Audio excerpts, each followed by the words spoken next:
today I have a very special guest here at Inner Talks with Jackie. His name is Ethan. Thank you, Ethan, for being with me today. He's a very passionate guy that I would love for us to get to know better. He is a helicopter pilot. He does plenty of things, multi-instrumentalist at nights, also a massage therapist, and he just loves life. So I invited you, Ethan, because I wanted us to get to know you better, especially because this podcast, it's all about passion.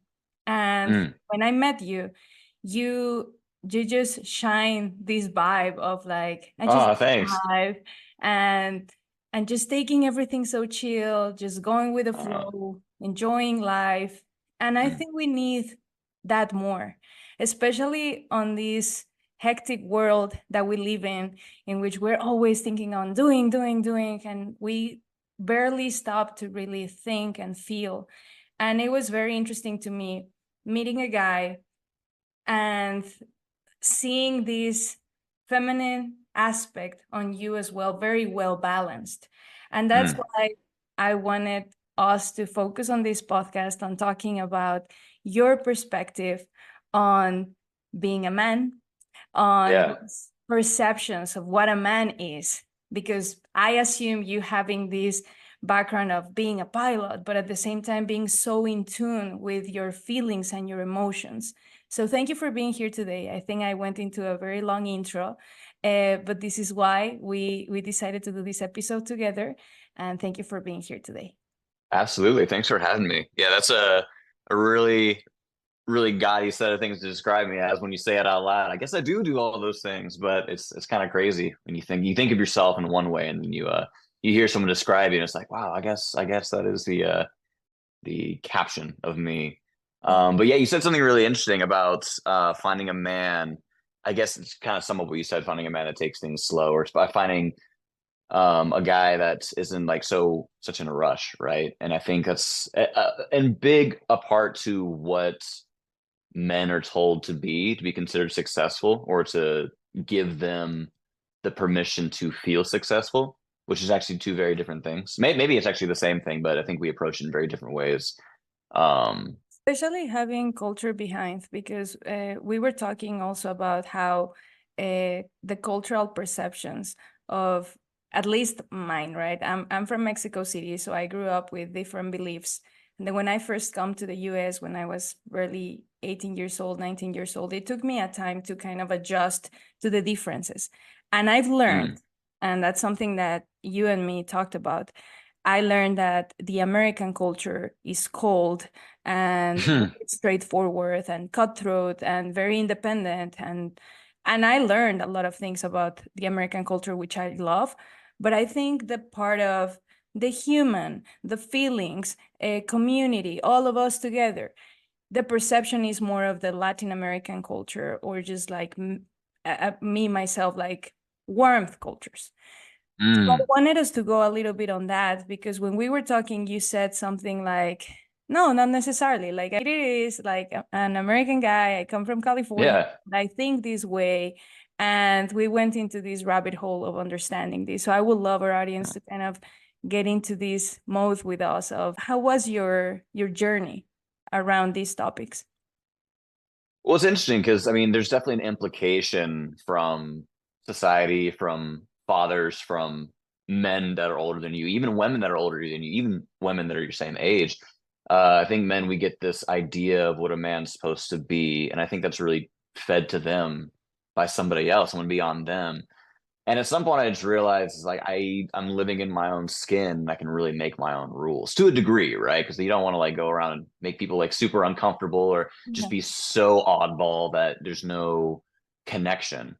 But really, I think that's what it comes down to. I feel like at some degree, we all want something really simple, right? It could be human connection, it could be stability, whatever it happens to be.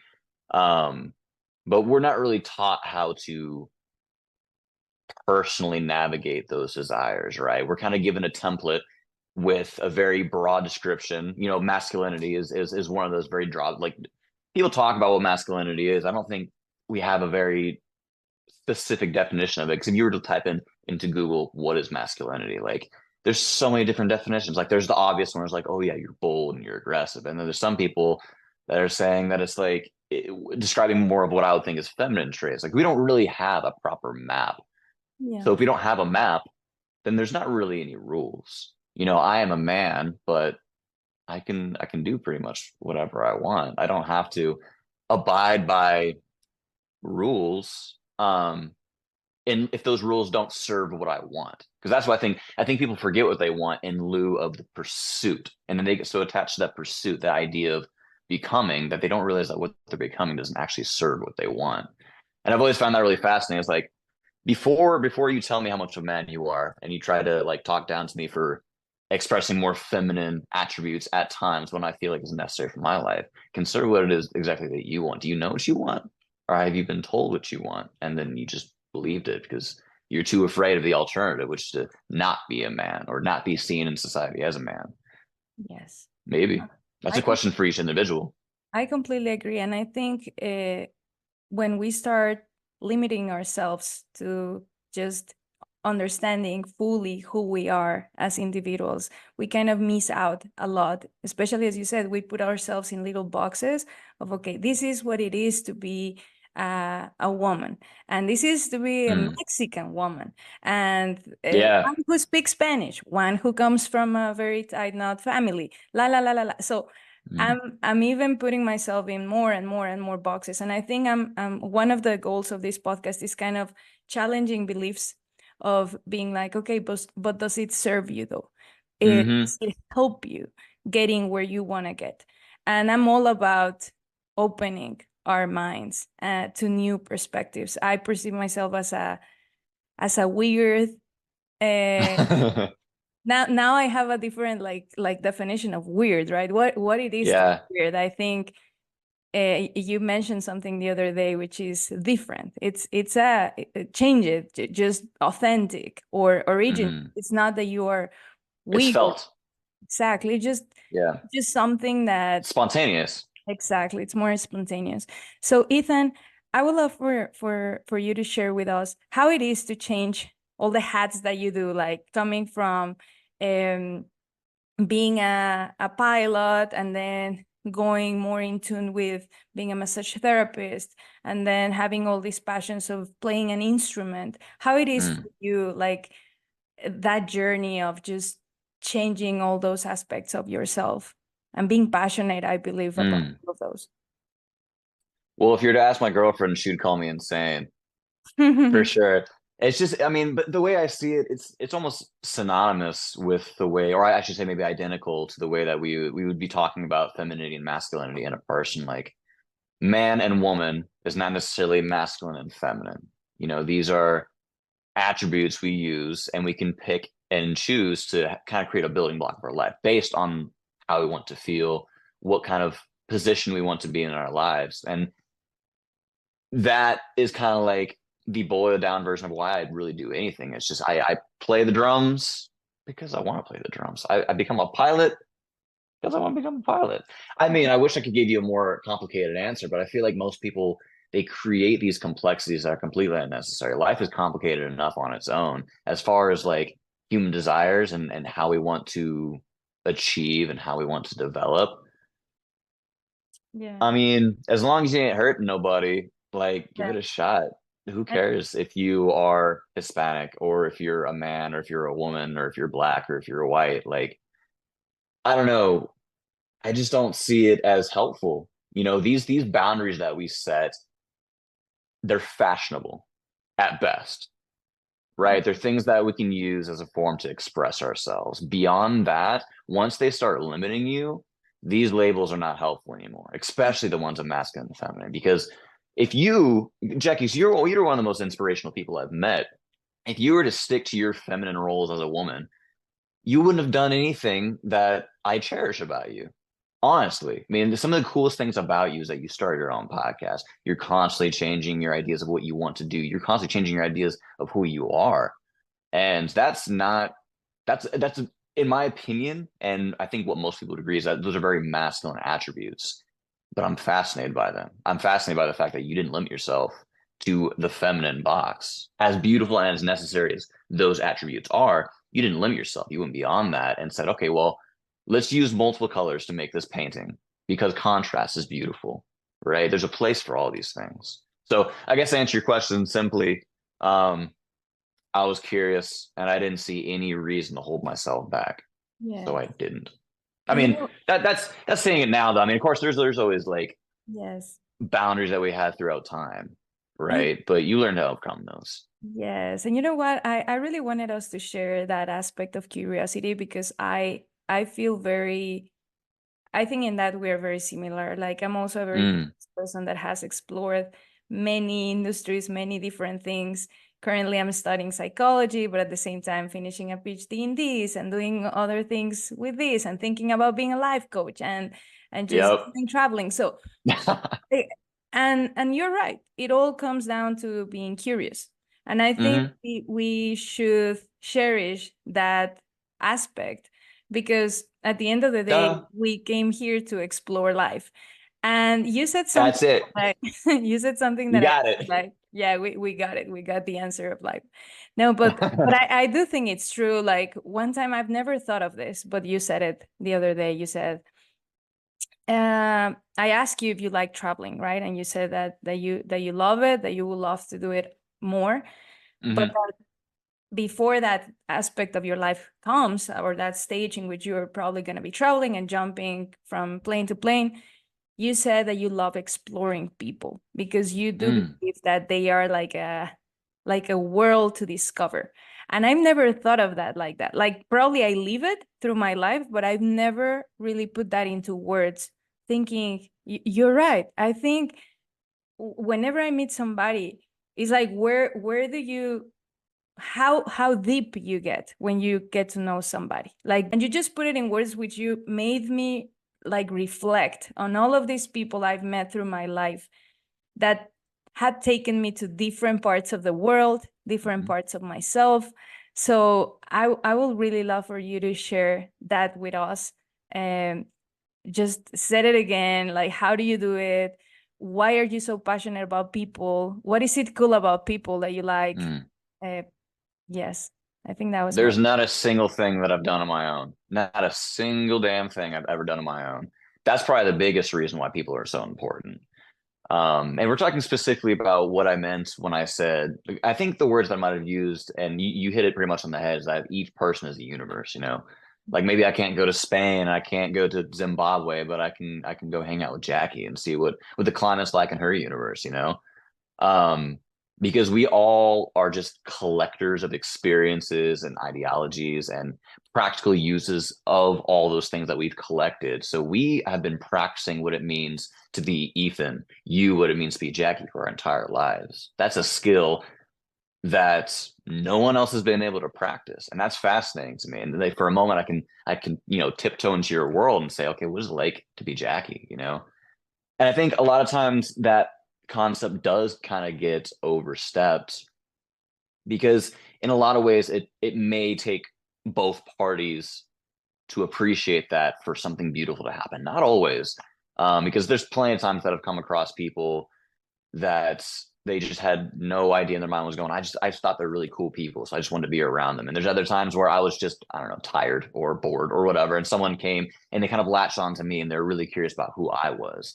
But the really beautiful moments is when you're in a community of people or even just one on one where each member is interested in developing themselves through curiosity of another person. Another reason why that doesn't happen is because we're far too jealous of each other. We're far too much in a society where we believe that we need to step on each other. I was watching this Instagram reel earlier about this guy that was just like he was being really interesting about how I guess he was. I don't know how much I can actually say about what was going on because it's pretty provocative, but essentially he was being a very toxic man, and the way that I describe that is he was just using his masculinity to put other men down via taking advantage of this guy's girlfriend.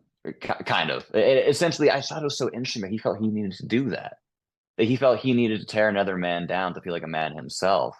And like, if I could hang out with him, and be like, dude, you're already a man. Like, you're already everything that you need to be. Like, you don't need to see less of me to be more of yourself. In fact, quite the opposite.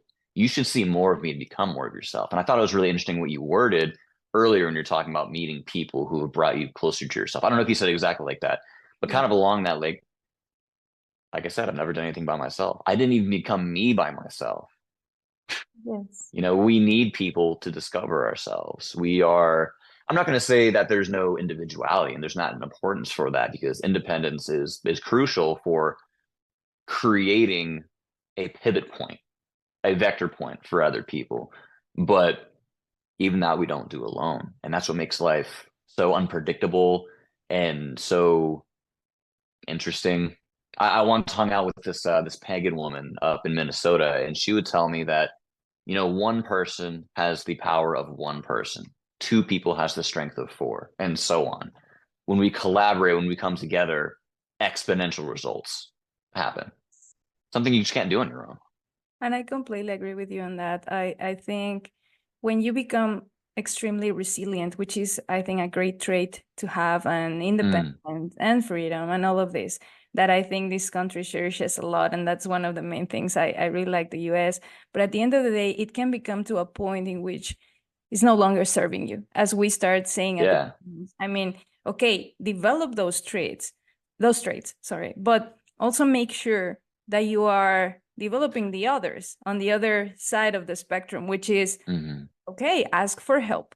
Like, be okay to collaborate, be open to get to know new people and learn from them.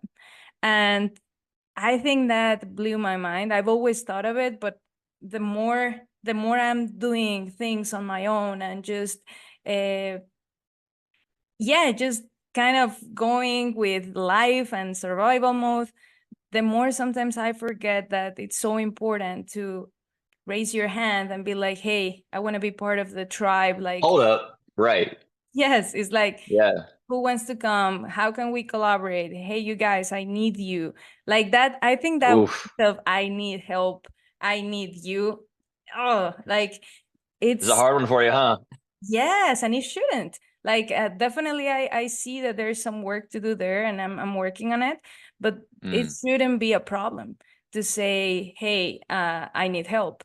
And it's as we started saying in this episode, it's like, okay, how do you get that balance, right, between this masculinity that you guys were maybe taught since the beginning, or you just have by nature. You guys are mm, protectors, and you are the achievers by heart, and I don't mm, want to go against any feminism or anything like that. It's just nature, biology.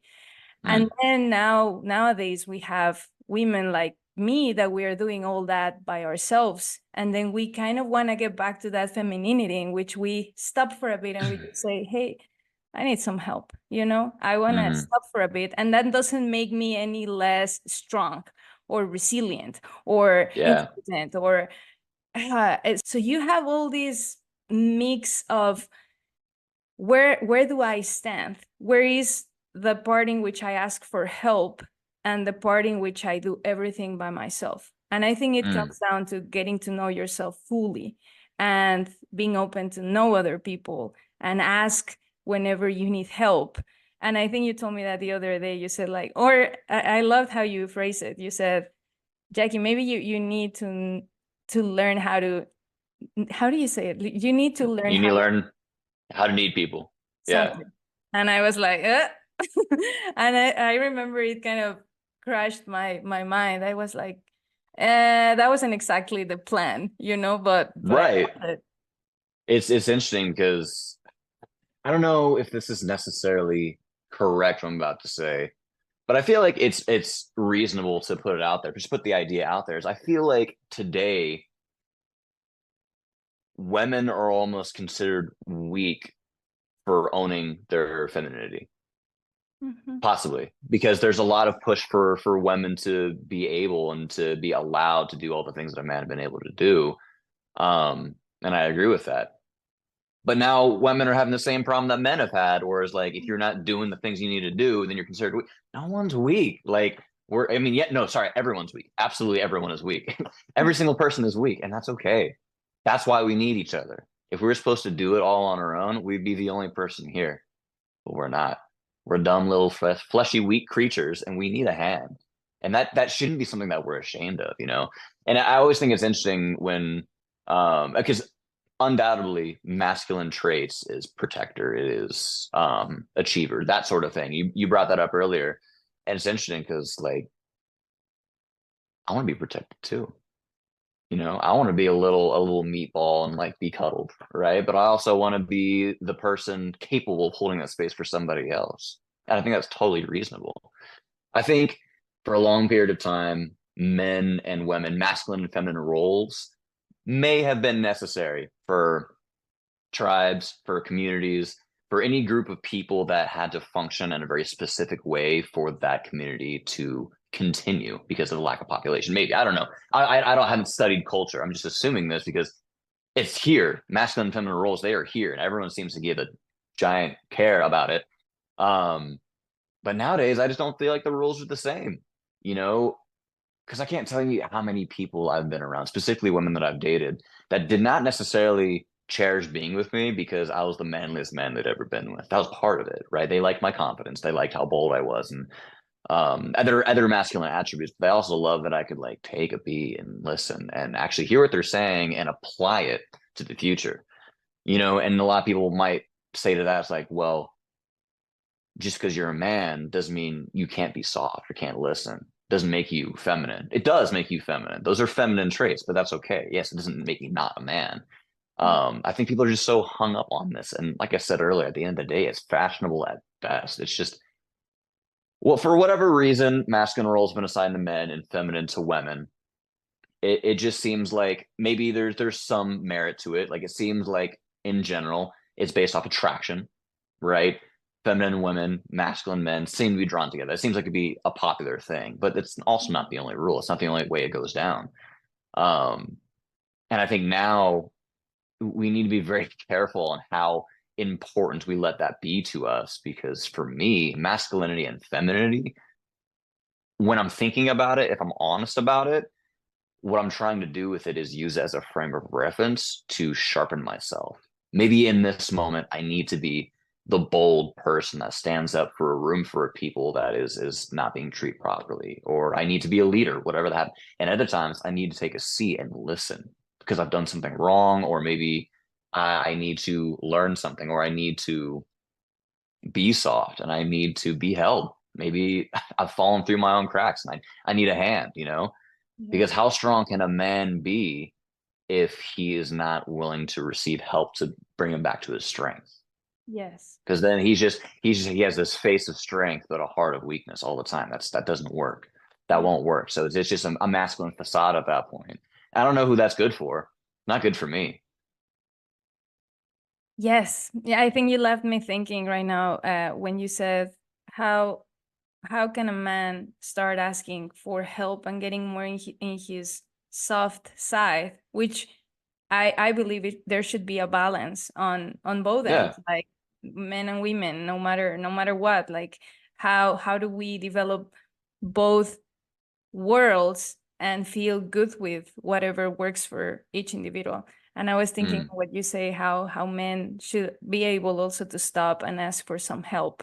And I think it went back to what we were talking about myself on how at this point in life, after years of doing, it's like stopping for a bit and saying like, I think I'm falling in these masculine traits too much, and maybe I have Hmm. to stop and ask for help.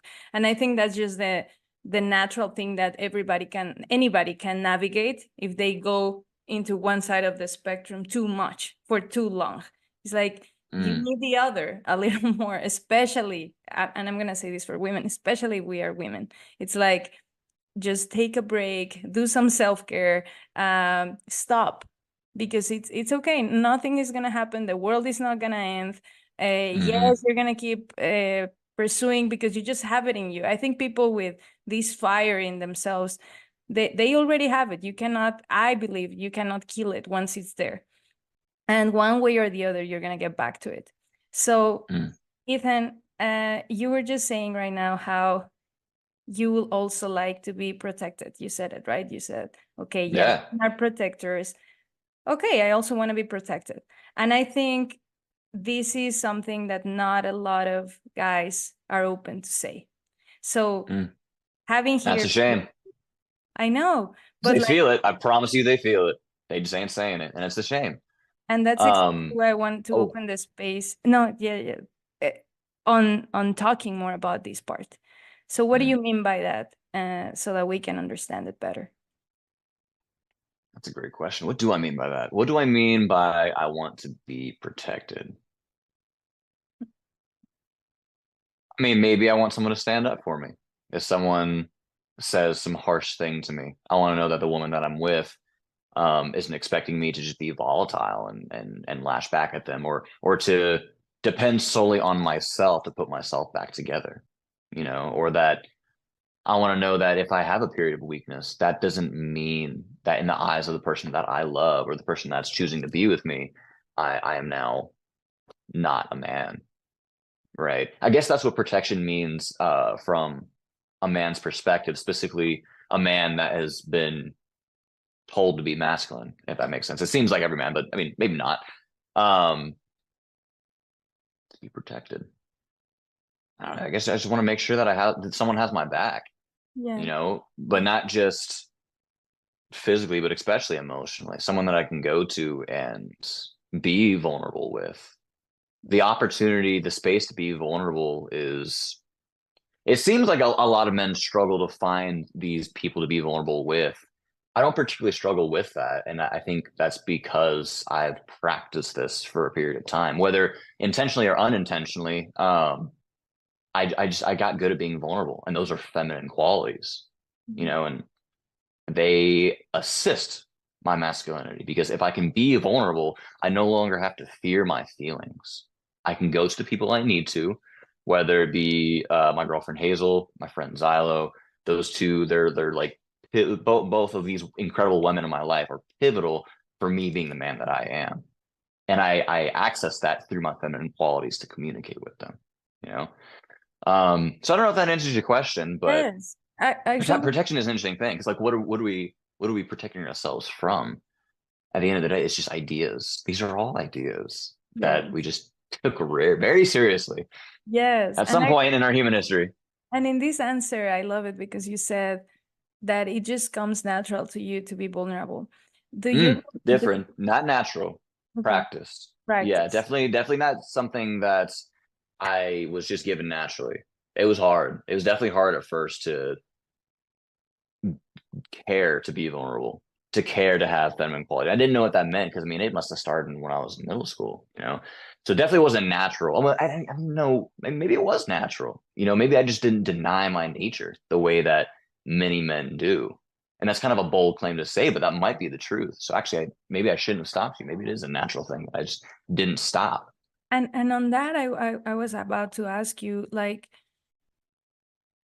how how hard was honoring that part of yourself was, and if you could share with us the before and after. Like, did you see Mm, a change on yourself before on the Ethan that maybe was afraid of showing his feelings because of XYZ perceptions that you had on yourself or other people will have on you? And then the after of this Ethan that it's way more open and just comes mm, naturally to people and talk about feelings and it's okay with it. And then you just learn about yourself. Because I think we're talking about the now, right? But I would love to know, mm. how was the process and the journey for you? Well, full disclosure, I can give you the before and the now. We have not yet seen the after because I'm not a master at Ethan, not yet. And may never be. But and I want to say hard. Hard is probably not a comprehensive term for how I'll describe my process. It was hard. It was difficult, but more than anything, it was confusing. You know, because while all these men are trying to learn how to be men, and all these women are learning how to be women, I felt like I was just trying to learn how to be me. And not to isolate myself, there's plenty of people that have a very similar experience to what I am. Um, but there's just, I mean, the same thing that you'd say to like a new mother, a new father is like, hey, no one that baby didn't pop out of the womb with a manual. It's like, well, we weren't born with a manual, so we don't know what it means to be Ethan, to be Jackie, to be whoever we happen to be. Um, So I don't even want to say it's hard or that it was confusing because that's exactly what it was supposed to be, you know, and not to say that there wasn't my fair share of extreme mental anguish through periods of serious confusion in contrast to what I thought or what people thought I was supposed to be and not being certain that I could trust the path that I'm on. Sometimes I still don't. That's why I can't give you the after picture because I'm struggling now, not nearly as bad as I have been for damn sure. It's the struggle is almost just it feels like a part of it now um, because the struggle never goes away. You just learn to reorient it, right? You learn to give it a new name, and that name instead of struggle is journey, right? Now, and maybe it's because I'm comfortable with where I am right now that I'm no longer struggling to get to a place where I can just sit. But it's still difficult to develop yourself, but it depends the perspective that you're looking at it. Is it difficult to find your place, or is it a natural struggle of development? You know, we could look, those are the same thing, but we can look at it in completely different ways. It's like, am I starting with less than I need, or do I have what I need and I want more? And I feel like at this point in my life, I'm in a place where I have what I need and I want more. Okay, Yeah, awesome. yeah, that's Yes. the answer. Okay, that's the answer. No, thank you. Then I think this conversation more than anything was coming in to explore all these ideas of uh, we started this conversation like that, like what it is to be a man and why, and just kind of shifting that perception on helping maybe those guys that are having a hard time recognizing that it's okay to talk about their feelings, and it's okay to say, hey, I want to be protected and I also want to feel this way, and for us women to be more comfortable with saying, hey, I need help, or those who are a lot more in a different side of things of, no, every single guy is like this and this and that. It's like, no, not everybody. Like, I think maybe you're attracting that, but it's not every single guy. So I think that was the main thing. And I would love to ask you to, if you have any advice that you will give to these guys that are struggling with these processes, what would you say? Don't put each other down. Don't put yourself down. Don't believe in a tier system. There's if you want to believe that there's certain level of being a man, believe that you are in that game to achieve those levels as a man. And don't believe that people above you have anything more than you, so to speak. It's a kind of a fine line you walk, but and if you are in a position and you are a high profile man, high level man, or whatever, like bring your fellow man up, your fellow human. Like it's not even about being a man anymore. It's about being a human besides other humans. Um, I think a lot of people they get in the habit of putting other men down because that secures their place as a man. That's their method of securing their masculinity. I guess that works, you know, but it's not awesome. I don't like it. It makes me uncomfortable. It makes me have to question my masculinity. Um, and it makes me wonder how strong is your masculinity if you have to uphold it by bringing another man down. It's just let's just do something different. Let's just be good to each other and say like, "Hey man, I see you as a fellow man. I'm not going to tear you down. I'm not going to challenge your masculinity to make me feel like a man. I'm not going to be a man at the cost of your manhood. Let's just develop maybe even not even think about it as being men or being masculine or being women or being feminine. Like if anything, we use those two things, the masculine and the feminine, as reference points to develop ourselves in whatever we actually want. That'd be the second piece of advice. What the hell do you want? Figure that out. Because Yes. it's a more complicated question than you think. Because a lot of times when people answer the question, "What do you want?" Um, I feel like it's the natural result of whatever path you happen to be on. You think you want that. And maybe that's true. Maybe it's not. Be open to question it. Be open to question what it means to be a man.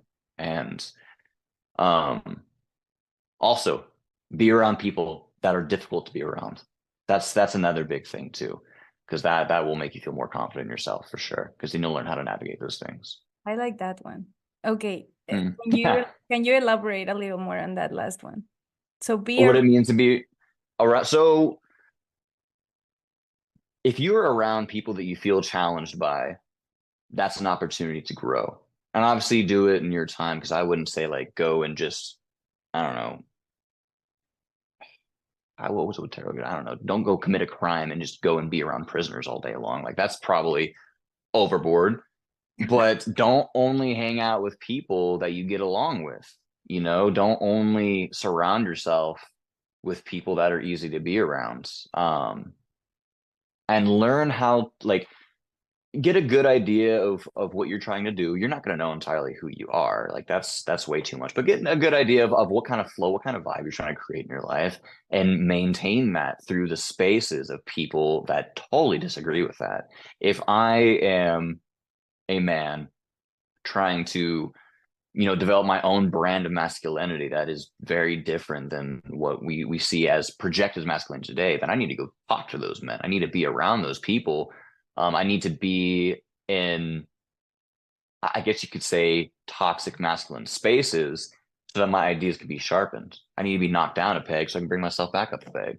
Things like that. And in the aviation industry, it's not as bad as the construction industry, which I have worked in before, but you still get your guys. Like I was talking to this one pilot, and he was talking about how the most emasculating experience for him was to be a stay-at-home dad and raise his kid. And just where I am as a man, I'm like, you're such a goofball for saying that. Like how, and maybe I don't know. Maybe I've never raised my kid. I've never had not had a job and raised a kid. Maybe it is awful. I can't attest to that, but I just don't feel like, my masculinity is on the chopping block like that. Every time that you hang out with people that you disagree with, if you're in a good space, you'll end up coming to that same conclusion. It's like, man, they're actually extremely vulnerable. These men are extremely vulnerable. I mean, any man can walk up to them and take their manhood from them by saying, "You're not a man. You're this. You're that." That's unfortunate. And not to say that I'm invulnerable from that. Like, I had a conversation with someone the other day that they definitely challenged my integrity to a great degree, and kind of in the same route, I could have just blocked them. It was a text message, it was a very long novel of a text message. They were telling me about all these things that they thought about me. And I went through it, and I was analytical about it. I was like, okay, so I see you're saying this. What do you mean by this? Like, not necessarily putting them in a place to tell me how to be a better person, but saying, okay, let's see what this person has. Maybe there's some ways that I could develop. You know, you're not when I say like these people are vulnerable, is they make themselves more vulnerable than they need to be. We're way safer in our own minds than we think we are if we clean house, if we take care of the things that we're saying to ourselves, because people can only affect us in the negative things they say if we reverberate what they say to ourselves in our own heads. That's the problem. People can say all sorts of stuff to you, but it's not until you repeat it to yourself and believe it, then it becomes a problem. We're Yeah. social creatures, hard thing to master. But that is the truth. I believe that's the truth. I'm not a neuroscientist. Maybe I'm completely wrong. But in my life, that's been the most beneficial thing, is to realize what people say doesn't mean crap until you repeat it to yourself. If you do that, then you've just figured out some work that you need to do. Why do you believe that about yourself? And I agree with you, Ethan, on the fact that also whenever you hear something from other people, whatever it is, um, you'll decide if either you just take that to the trash can and let it go, or if there's some info there for yourself, right? Like, okay, why are they saying this? Like, is there something that I need to learn? So I love that part, because I think I do that a lot. Whenever it happens, even this, right? When I started this podcast, it was weird for me to start. It was very funny because I've been having it in my head 10 years ago. I wanted to start it, and for one thing or the other, mainly fear of what is people gonna say, blah blah blah blah blah. I Mm-hmm. recognized that it was not coming from a good place. So when I started getting into more experiences, meeting more people, because I will always have that ability of sitting down with someone and just getting into amazing conversations. And I was always thinking, how amazing would it be that I could record this and just share it to people? Because as much as this is nurturing me, I'm pretty sure that it's going to help others to feel the same way. So when Mm-hmm. we finally got to that point in which it was not about external validation, it was not about what other people were gonna say. Even my own family, I remember the first hater in a way that I had was my father, right? He Yeah. told me something like, this doesn't make sense, it's too long, you should do your interviews shorter, blah blah blah blah, because he's very analytical. And I Yeah. Straight to also the point kind of guy. and I was like, all right, I'll learn from this, I'll take it. Yeah. I'm not gonna just quit doing a passion that I finally came to recognize after 10 years that this was a passion of mine. So at this point, you kind of become more like you have pillars that it's very hard to bring down, because you have Mm. developed this ability and this strength of just pursuing the things you love. Like for you, right? I assume that the things that you do, like playing an instrument, are things that it's going to be hard for you to stop doing, just because somebody, it can be a partner, it can be your best friend, telling you things like, oh, and you should stop doing that. I assume you have come to that point of life of saying, I know why I need this in my life. And Hmm. and I will invite people to also get in tune of the things that really resonate with themselves and cherish those. Because there are things that sometimes we do just because we need to do them, but they don't really have a meaning. And then you Yeah. find, then you Sailor stuff. yes, yes. And then you find these keys of situations and moments and experiences that are core in your life. For example, traveling for me, my interviews, they are core. Learning. I have already come to accept that I'm never gonna stop doing that. Like Mm. among Yeah. my friends, they say, "Oh my God, Jackie's probably gonna go for the postdoctorate," and they laugh about it. And yes, maybe. Like I Maybe. have, We'll I see what have Jackie wants to do tomorrow. I have come to the point Yeah. of understanding that that's just part of me, and it's Hmm. beautiful. And I have I have received a lot of comments from family, friends, and they don't hurt anymore, because I've come to that point of understanding that that's just a part of who I am. So yeah, I just really wanted to add that, because Yeah. yeah, If I could, I have something to add to that. It's a little bit of a story. It's kind of a boring story, but it has a good ending. tell me. Um, so I was living in Minnesota as a farmer with this pagan family that I was talking about, and I was raising bunnies and chickens and taking care of this permaculture farm, doing all sorts of stuff like that. And one night, I left the rabbit cage open, and that's not great around those parts. We live in the sticks; foxes could come. Or do they have foxes over there? Some sort of animal could come and eat the rabbits and stuff like that. And Jeanette, the woman that owned the place with her husband Paul, um, she was pissed, man. She came in, she was like, Ethan, I can't believe that you did this. Like they could have died. You left it open. You're so negligent. Oh. She's just going on and on and on. And for whatever reason, in that moment, and at that time I was doing a lot of self work. I was just in the middle of nowhere with no one but Paul and Jeanette. That's it.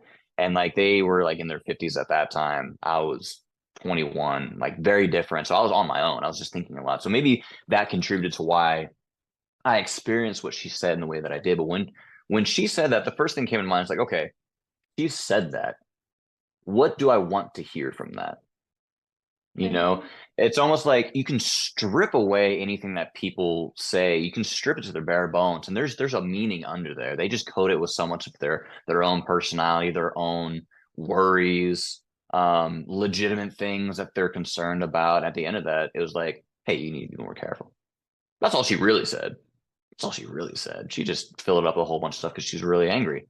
I don't need to listen to all that anger. I can experience, I can see it, I can witness it to understand how important that is to her. Um, and not to say that I'm invulnerable to the emotional experience that happens when you're on guard because someone's yelling at you. Like I'm not impenetrable to that. But there's a degree of resilience that you can develop when you say whatever someone says to you, you can strip it down to the basic meaning and just take that. A good friend of mine once said, take what you need, leave what you don't. That's a practice, right? That's not a thing you just do. That's a practice, but it's probably one of the most valuable things I've ever practiced. Because then you get to choose kind of what you believe I love based on what you experience. I think Oh. I love that perception, and I'm gonna start using it, because you are right. It's very easy. It's just like, what am I gonna take from this half an hour renting from somebody, right? Like Mm-hmm. sometimes you get caught in those situations, and if you are a little emotionally unstable that day, it might hurt, and you'll stick to those words for days, weeks, and then they create Hmm. a belief system on yourself, and now you think that you're a failure and that you blah blah blah blah blah blah. So I think I really like that idea of just take whatever serves you and the rest just put it behind. Yeah. So, It's really fascinating too, because you were talking about if you're not feeling like totally emotionally confident in that moment. I forget the exact words that you use, but isn't it interesting how based on our emotional state, what we experience is drastically different. Like the way that we take things in is so interesting that like if I happen to feel particularly confident in a day, people could say anything. And I'd be like, yeah. nah, it ain't me. Yeah. And some days I'm just not feeling that good. And someone could give me a compliment and make me cry. And I'm like, what the hell? Just being human. Just being Yeah. human, recognize that it's like, hey, know where you are. Like be very good at taking time. Like if you feel a little weird, like, oh, what is that? Give it a name. Feel it out. See what's going on. Do what you need to go take a nap. And Go I think home. with Eat some that, food. I would love to add that I learned to use this for myself because I'm a very I change a lot. Like one day Good. I can be extremely happy, and then the other I can be reflective. So I think I learned to say it depends. Like that word for me changed everything. Whenever Yeah. somebody will ask me something, like, "What do you think about blah blah?" I'm like, "Well, it depends." Yeah, Hmm. but you like it right now. Right now it makes sense, but later I don't know what I'm gonna want. Like, and it's Yep. not because before I will judge that as like not knowing what you want. Like you should be so sure. It's like, well, it's because it depends. It depends Why? on the circumstance, and you have the right to change your mind. That's something that also like helped me a lot. It's like you can think one way right now, and then the next one you changed your mind, and that's, as you said, that's being a human, That's being and a it's human. perfectly normal. Yeah. Changes with the tides, man. Like I don't know. I don't know where people got the idea. Maybe it's because it's a desire for comfort that we want to be so certain in things. But to a certain level, we need to be certain about like the partner that we choose. We need to make sure that this person's relatively trustworthy, or that the career that we picked is going to bring us enough money for the kind of lifestyle we want to live. Certain securities are important, but like what I want to do today, what I think about this political issue, how I feel about myself, that doesn't have to stay the same. And you don't particularly gain. I mean, it depends on your values, right? If comfort's super, super important to you, then maybe that's the right course of action. But to people like you and myself and to many others, I feel probably most people, more people than would admit it, that's not comfortable, right? Finding comforts is not necessarily comfortable because like I don't get me wrong, me just like anybody else, I'll spend 3 hours on TikTok or not TikTok. I don't like TikTok. Instagram, that's the one that I'm on all the time. I'll spend like 3 hours on Instagram, or I'll just stay up until 2 in the morning watching Netflix, and like it objectively I'm comforted, but I don't particularly feel good, right? These repetitive actions that we just keep doing because we haven't done anything else, it feels like something. I guess comfort is a word for it, but it's not comfortable. It's this I it's like it. and one thing that you asked me, I think it was you, it's like you asked, are you happy?